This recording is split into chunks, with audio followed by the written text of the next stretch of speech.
Hey friends, Jewel back with another super cool astrology video, and we are concentrating on Synastry today with partner's moon opposite other partner's Pluto, and what you get when you have this in astrological chart comparison.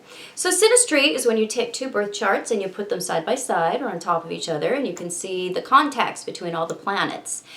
Between two different people. So it gives you a real good sense of how they get along, how they feel about each other, what attracts them to each other, what this relationship is about. So this is not a composite video, that is a different playlist. And so moon is our feelings, our thoughts, our unconscious self. Really represents the inner unconscious feminine as opposed to the sun, which is the outer conscious male. So the moon has a lot to do with how we feel and think, because those two things are very much tied together. So it's, you know, the most sensitive part of ourselves, the most intimate part of ourselves, it would be the moon.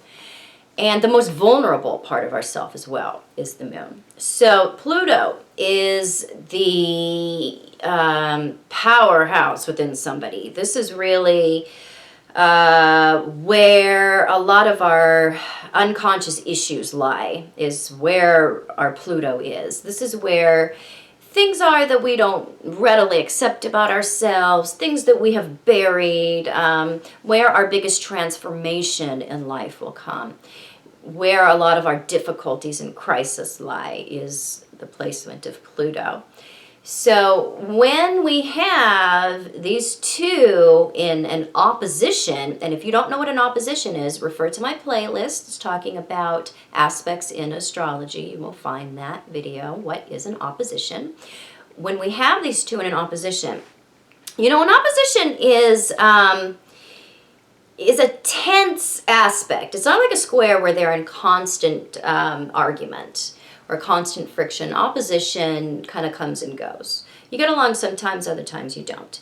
It's very much about rocking the boat. And so when two things are sitting very much across from each other, they have a very good view of each other. So there is a lot of contact, good contact. And typically it's a loud conversation because they are sitting at opposite ends of the round table, the aspect table, and so they have to speak loudly to each other. So it tends to be a relationship where it is more spirited, an opposition, as opposed to a conjunction where, you know, they're good friends, they can whisper to each other. A conjunction, they're pretty good friends, but they... there's more need for intensity there to get their point across. So the moon person tends to be very fascinated by the Pluto person, often feels like there is a very intriguing pull to explore the things of the Pluto person. They want to know what the Pluto person is all about. There's a very intense underlinkage of potential emotional violence when we have this particular linkage between two people.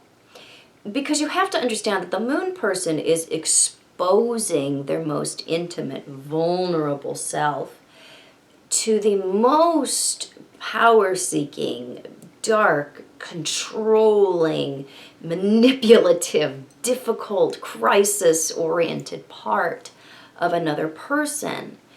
So, you know, so we can see this one in relationships where the moon person actually ends up kind of giving up their mind or their emotional state to the Pluto person.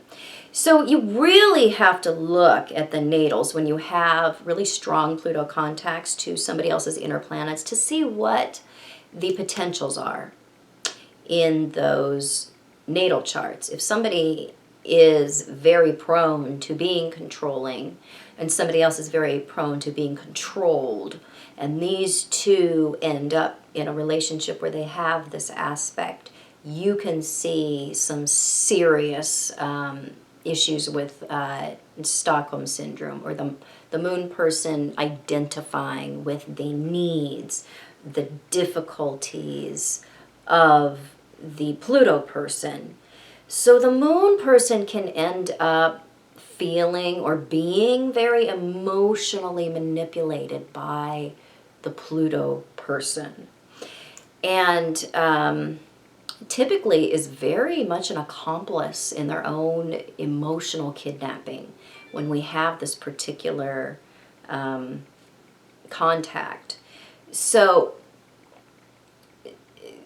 you know, if this is found between two healthy people, then there is just really kind of this need or this pull to kind of explore the dark side a little bit, but they don't go too far. There is intense emotional involvement when we have this contact between two healthy people.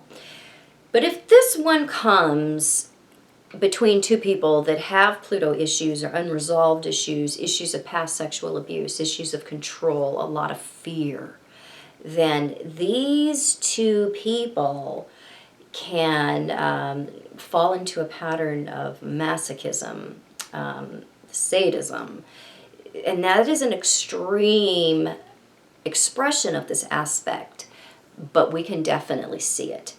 If there are the seeds of that within two people, this contact typically brings them out. So it is one that is very attractive in that it's very emotionally binding, and these people tend to be very attached. There is a feeling of deep emotional need when we have this opposition. So they can be, you know, over time become very bound by need. And so the relationship needs to be examined from time to time for elements of, are we together out of love, or are we together out of need or out of fear? Because this is something that this contact can distill to be over time. Something that turns from fascination into a clinging contact out of fear. And typically that is the moon person wanting to protect the Pluto person from their own crisis or difficulties, and the Pluto person wanting to escape their crisis and difficulties through emotional attachment to the moon person. So this is one that typically, you know, two healthy people are going to find this very intense and very attractive. Two people that have issues are going to have issues between them with this aspect. But it is one that does provide a sense of deep emotional connection. So I hope you enjoyed this, and if you did, please subscribe to my channel. If you have not done so, you can do so right at the bottom. And yes, I do private consultation. You can find me on the internet at truthandaspectastrology.com. Email for appointment. I am mainly a partnership, love and intimacy astrologer, but I interpret all types of charts, transits, solar returns, progressions, whatever, you name it. And you can find me on Facebook, where I do lots of writing, birthday descriptions, daily astrology, weather forecast, and follow me over there. And I will be back soon with more super cool videos. Bye-bye.